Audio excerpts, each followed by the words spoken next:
ప్రపంచాన్ని వెంటాడుతున్న ప్రధాన సమస్యలో ఉబకాయం ఒకటి. అధిక బరువు అనారోగ్యాలకు దారితీసి మనిషిని మృత్యువు వైపు తీసుకుని వెళ్తుంది. మారుతున్న జీవనశైలి, ఆహారపు పద్ధతులే ఈ అధిక బరువుకు ప్రధాన కారణం.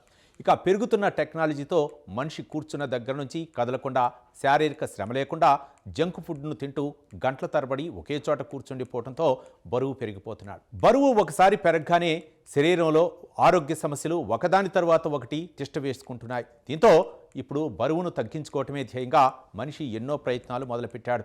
ఈ క్రమంలో ప్రస్తుతం మార్కెట్లో బరువు తగ్గించే ఇంజెక్షన్లు, రకరకాల మందులు అందుబాటులోకి వచ్చాయి. అయితే వాటిని వాడటం ద్వారా శరీరంపై దుష్ప్రభావం పడే ఛాన్స్ కూడా ఉంది. దీంతో ఇప్పుడు అమెరికా సైంటిస్టులు బరువును తగ్గించడానికి ఓ సహజ సిద్ధమైన పద్ధతిని కనిపెట్టారు.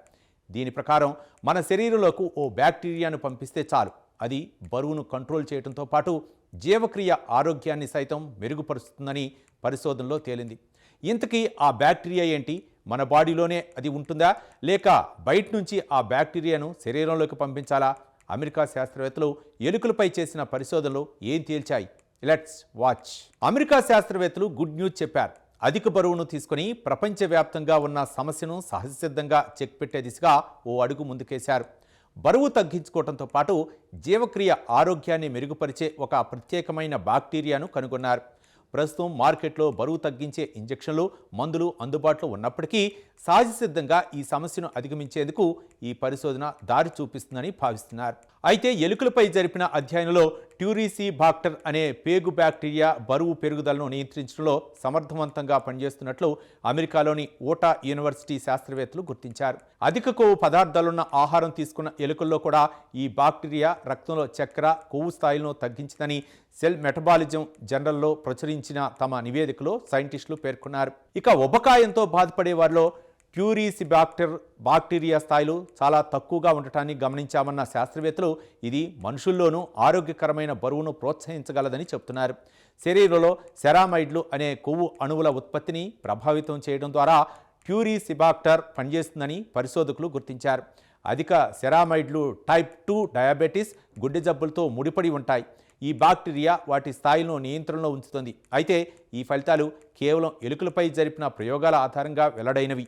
ఇవి మనుషులకు వర్తిస్తాయో లేదో ఇప్పుడే చెప్పలేమని పరిశోధకులు స్పష్టం చేశారు. అయితే ఈ ఫలితాలు ప్రస్తుతానికి జంతువులపై చేసిన ప్రయోగాలేనని, మనుషులపై వీటి ప్రభావం ఎలా ఉంటుందో తెలుసుకోవడానికి మరిన్ని పరిశోధనలు అవసరమని శాస్త్రవేత్తలు స్పష్టం చేశారు.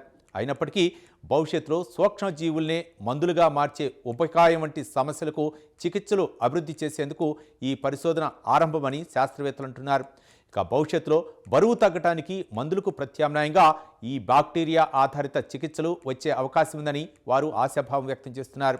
ఇక ఇదిలా ఉంటే మంచి బ్యాక్టీరియా మన శరీర బరువును తగ్గించడమే కాకుండా మన శరీరంలోని కొవ్వును కూడా తగ్గిస్తుందని అనేక అధ్యయనాలు ఇప్పటికే రుజువు చేస్తున్నాయి. ముఖ్యంగా లాక్టోబాసిల్లస్ అనే మంచి బ్యాక్టీరియా శరీర బరువుతో పాటు పొట్ట కొవ్వును తగ్గించడంలో ఎంతగానో సహకరిస్తుందని శాస్త్రీయంగా రుజువైంది.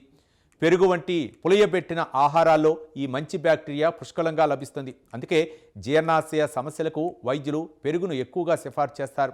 ఇందులో ఉండే లాక్టోబాసిల్లస్ బరువు తగ్గడానికి సహాయపడుతుంది.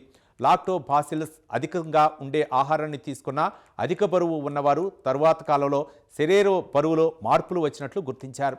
లాక్టోబాసిల్లస్ అధికంగా ఉండే ఆహారం తీసుకునే వారిలో 3 నుంచి 4% కొవ్వు శాతం తక్కువగా ఉంటుందని అధ్యయనం తేల్చింది.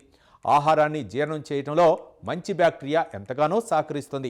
అదే సమయంలో ఈ మంచి బ్యాక్టీరియా మన శరీరానికి అవసరమైన పోషకాలు మరియు విటమిన్లు తయారు చేయడంలో చాలా సహాయపడుతుంది. పులియబెట్టిన ఆహారాల్లో మంచి బ్యాక్టీరియా ఎక్కువగా ఉంటుంది. ముఖ్యంగా మంచి బ్యాక్టీరియా అధికంగా ఉండే ఆహారం పెరుగు, అలాగే చీజ్, యాపిల్ జ్యూస్తో తయారు చేసిన వెనిగర్, కిమ్చి, ఇంకా మిసోలో కూడా మంచి బ్యాక్టీరియా పుష్కలంగా ఉంటుంది. మన శరీరంలో మంచి బ్యాక్టీరియాను పెంచుకోవాలంటే చక్కెరను బాగా తక్కువగా తీసుకోవాలి, వీలుంటే పూర్తిగా మానేయాలి. చక్కెర వల్ల మన శరీరంలో మంచి బ్యాక్టీరియా నశించి చెడు బ్యాక్టీరియా పెరుగుతుంది. ఫలితంగా బ్యాక్టీరియా, వైరస్, ఫంగస్ ఇన్ఫెక్షన్లు ఎక్కువగా వచ్చేందుకు అవకాశం ఉంటుంది. కాబట్టి మంచి బ్యాక్టీరియాతో మన శరీరానికి ఎన్నో ప్రయోజనాలు ఉన్నాయి. మంచి బ్యాక్టీరియాను శరీరంలోకి పంపించగలిగితే అనేక సమస్యలకు దాని ద్వారా చెక్ పెట్టడం ఖాయం.